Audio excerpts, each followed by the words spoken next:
So to turn off your Sony WH-1000XM6 headphones, just find this button here.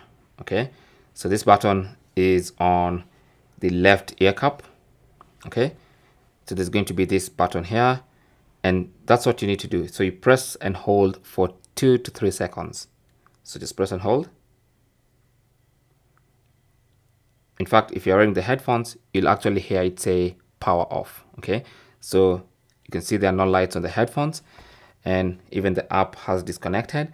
And you can even confirm by going to Bluetooth that the WH-1000XM6 are not connected.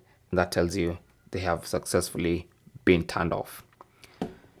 Now,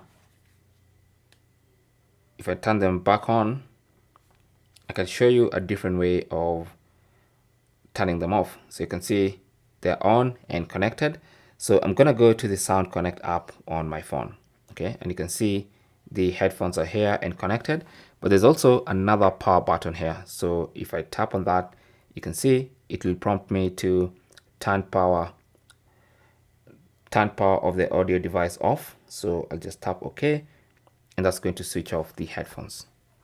You can see all the lights have disappeared. The headphones are now off. Thanks for watching. Don't forget to like and subscribe. And if you have any comments or questions, talk to us in the comment section. Good luck.